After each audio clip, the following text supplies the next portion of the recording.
Hey, what's going on, MGTOW community? This is Vladimir Sauce, aka the Hot Pepper Pill. It is Monday, November the 28th. I bring that to your attention because if I don't upload this video tonight, I'm going to be very upset at myself. And I know you guys haven't heard what I've had to say for a long time. Don't worry, there is a backload of content that will be coming, and today is the day I'm coming back, putting my videos online, back onto the MGTOW sphere. But anyway, Thanksgiving. It's a tradition where you bring your family together and pretty much drink enough of copious amounts of alcohol to be able to withstand each other's company for several hours. At least that's how it is with my family. As much of, wanting to go my own way, the path of least resistance is really to suck it up and sit down to dinner with my family for Thanksgiving. If you guys know, my parents are divorced, ended up going with my mom's, and essentially her two parents from the baby boomer generation, they're essentially racists, always bringing the question of, when are you getting in a relationship, bringing up grandkids, bitch that they don't hear from me all year long but can't be bothered to pick up the phone and call me. My granddad's so plugged into his phone, my grandma calls it his Ouija board, but he can't be bothered to, send me anything or, ask how things are going. It's all, expected from me. But just these special times at dinner, which pretty much fucking drive me insane, really shed a good light into my gynocentric family. And hopefully you guys have some interesting stories to share as well. But around the whole table, everybody was pretty much discussing, different things going on with the house, with different things that are going to be happening with Christmas, the other holidays coming up. And my mom was talking about renovations and hoping to use my stepfather's 401k, or at least a part of it, to do some sort of things in the living room, or painting, or fix their bathroom, or some sort of bullshit like that. So for you guys thinking that you're going to get married, or you've met some sort of girl that contributes to the relationship, and you're going to make more money together than you would apart, here's my stepfather, who probably could give less than a fuck about wanting the bathroom redone. Maybe he is, maybe he does, I'm not him. But to go and tap into his future retirement because of happy wife, happy life, that just seems like a big detriment and zero-sum game on your finances in the future. He's coming up to 59 years old, almost 60. He's coming to the point where he probably wants to retire, and his body has been through a whole bunch of turmoil through his career. He is the sprinkler fitter, putting in the pipes and the fire protection at various big buildings, offices, apartments, complexes, what have you. Very big, heavy, back-breaking work, these big pipes, all that stuff, hoisting them on the shelves and outside scaffoldings of buildings, things like that, before they're fully implemented and fully enclosed, that is. Like to where my company would come in and run speaker lines and other stuff. He's out in the shell, freezing his ass off, burning, sweating his dick off in the summer. And my mom just is, I'm so upset he can't cash in his 401k for 6 more months. And here he is busting his ass. A lot of men bring up the sentiment of, like, the moment you stop doing things for the woman, she's gonna start resenting you. And my mom may not necessarily have a place to go. A young sister that is kind of caught in the mix. She's only 13 or 14. But if my stepfather just took that 401k money and went and bought like a new motorcycle, or went and invested, like, he's a very talented artist. He can do tattoos, he can make sculptures, he can do painting, he can do like graffiti work, he can around here in Baltimore, the Orioles, the Ravens, very successful teams, very popular. And he had a little side deal where he was selling to this store down the street, like little skateboard decks that he would custom paint the decals on them, and just all kinds of different knickknacks for the Baltimore Ravens and the Orioles. But instead of taking the 401k and investing into something that's going to generate money, they're going to invest into something that's going to need renovation in another 20 to 30 years. A bathroom where you sit down and take a shit. Sure, it's nice to have it look good, but it's like, is it worth cashing in something that could be a potential income earner or something that's going to keep you afloat in times of, you know, potential hardship, or you might need it to cash in and you're unable to work this position. And the other thing is, you know, back to the dinner, the whole entire time is pretty much focused around the conversation of my grandfather and my uncle, who is on his third relationship and marriage, by the way, has never learned, jumps back into the plantation time and time again.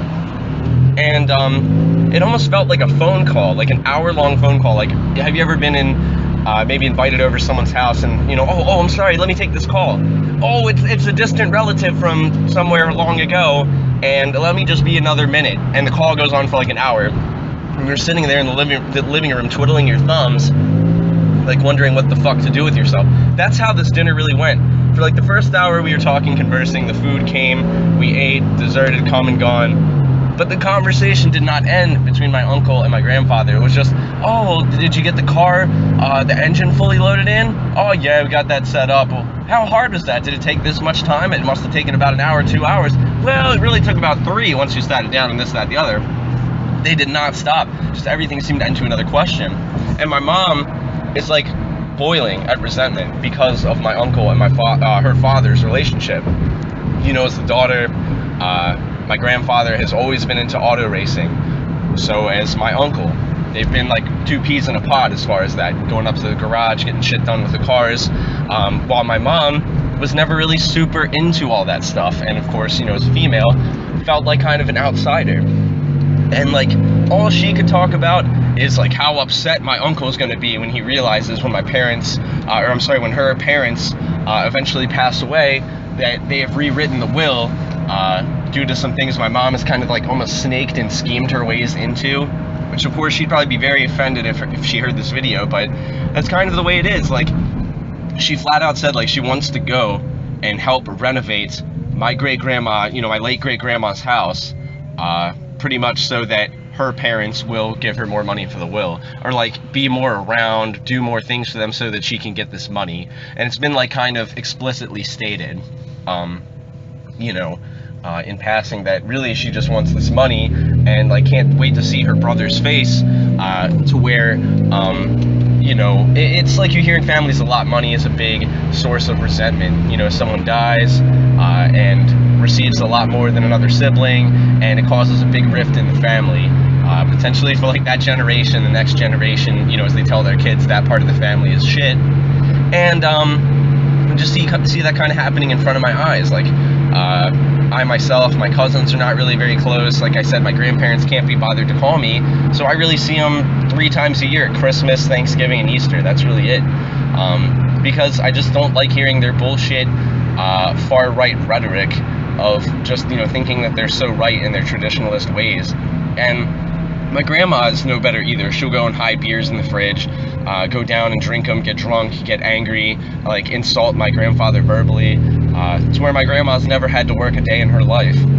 My grandfather had busted his ass, worked into his mid-70s to where he was forced to retire by the company because he just couldn't stand being around her. His only thing in solace is going to the track, working on the cars, and being at work. And now he's like pretty much stuck at home. So for like you guys thinking that like, oh, you know, I'm gonna get married, it's the love of my life, it gets old. It's like, long after the thrill of living is gone, life goes on.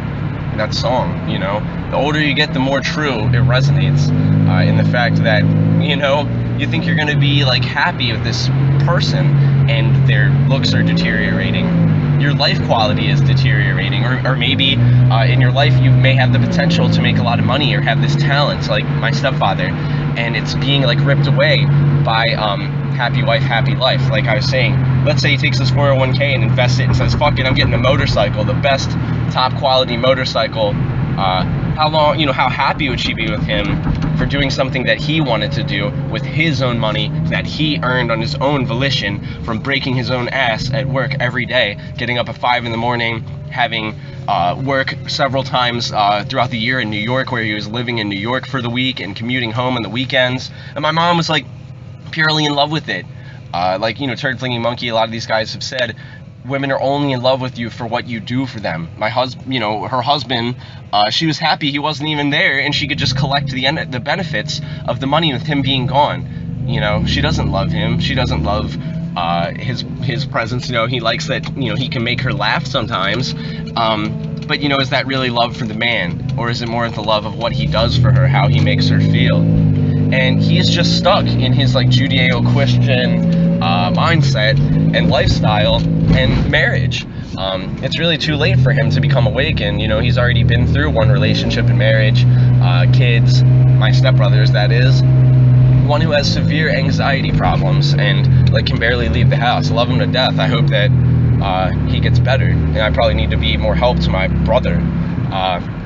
But, you know, it shows this gynocentrism, the craving, the greed for this money, you know, of and then also taking stuff that's just not really rightfully yours. And as a man, like, if my stepfather had stayed single, he would have his 401k entirely to spend on his own, for his own health, for his own enjoyment, not for some bathroom or some renovations that my mom wants, or, you know, put that story into you know, some sort of other man, you know, and, you know, wife, where the man's just relegated to the fucking man cave in the basement, and, you know, the wife has taken over the upstairs with china closets with fine china and dining items that you never even use, that just sit there and stare at you, reminding you of your wasted money and the time that you spent in working those days and hard hours just to make someone else happy.